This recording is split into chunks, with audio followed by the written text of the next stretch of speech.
The geopolitical landscape of West Africa has shifted dramatically. 700 elite North Korean commandos are now in Burkina Faso. Their mission is to protect Captain Ibrahim Traoré, the transitional president.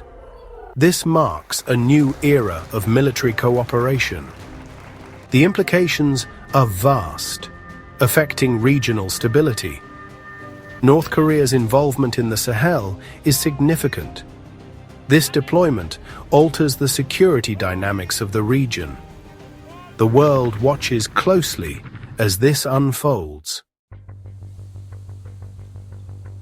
Burkina Faso, a landlocked nation in West Africa, has a history deeply marked by political upheaval and frequent changes in leadership. Since gaining independence from France in 1960, the country has experienced numerous coups d'état and attempted coup. This recurrent instability has significantly hampered its development and created an environment of persistent uncertainty. The legacy of Thomas Sankara, a charismatic revolutionary leader who came to power in a 1983 coup, still looms large. Sankara's assassination in 1987, during another coup led by his close associate Blaise Compaoré, remains a pivotal and painful moment in the nation's collective memory. Compaoré himself would go on to rule for 27 years before being ousted by a popular uprising in 2014. This historical context is crucial for understanding the current political climate and the motivations behind Captain Ibrahim Traoré's own rise to power. Captain Ibrahim Traoré's ascent to the highest office in Burkina Faso was swift and dramatic. In September 2022, at the young age of 34, he led the nation's second coup in just 8 months.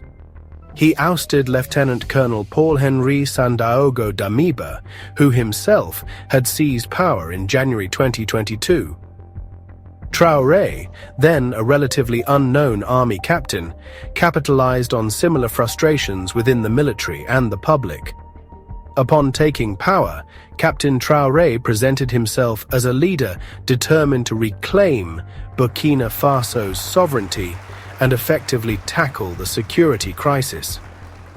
The need for robust personal protection for Captain Traoré cannot be overstated given this context.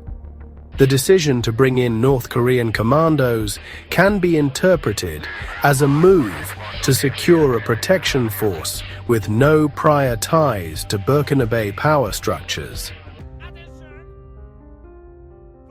The deployment of North Korean commandos to Burkina Faso has sent shockwaves through global and regional powers. France, with long-standing ties to Burkina Faso, views this development with alarm. Paris has seen its influence in the Sahel wane. The arrival of North Korean forces is a stark indicator of this. ECOWAS finds itself in a challenging position. The Burkinabe alliance with North Korea presents a new challenge. It introduces a controversial state into the region's security matrix.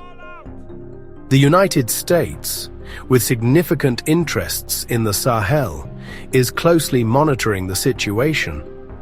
The presence of North Korean military personnel in Burkina Faso is problematic for US policy. North Korea is under extensive international sanctions.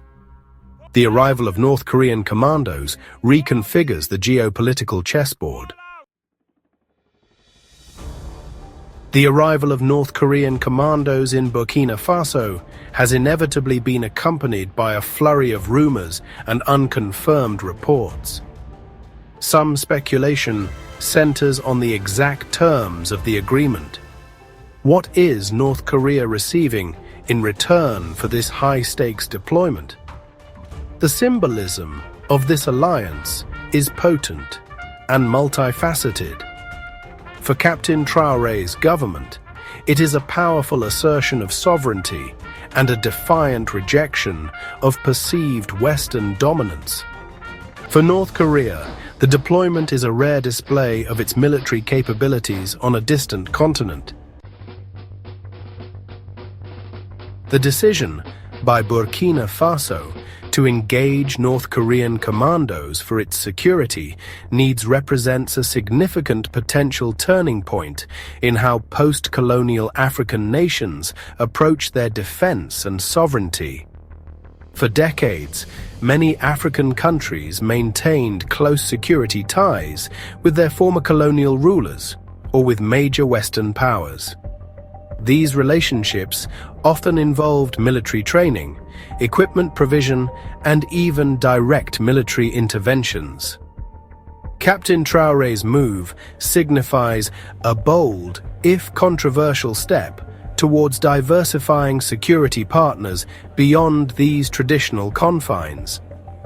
This development challenges the established norms of international security cooperation in Africa. By turning to North Korea, a state largely outside this Western-centric system, Burkina Faso is asserting its right to choose its allies based on its own perceived national interests. The Burkina Faso experiment with North Korean security assistance will be closely watched across Africa and the world. The audacious alliance between Burkina Faso and North Korea, marked by the deployment of 700 elite commandos, signals more than just a temporary security fix. The immediate future will likely see heightened diplomatic scrutiny and pressure on Captain Traoré's government. Western nations and regional bodies like ECOWAS will grapple with how to respond to this unprecedented move. One of the most significant future implications is the potential for a demonstration effect across Africa. If Captain Traoré's government, buttressed by North Korean protection, manages to stabilize its position, other leaders facing similar challenges might be tempted to explore comparable arrangements. The traditional influence of powers like France and the United States could continue to erode as African nations actively seek out alternatives. The road ahead for Burkina Faso and for the Sahel region is fraught with both peril and possibility.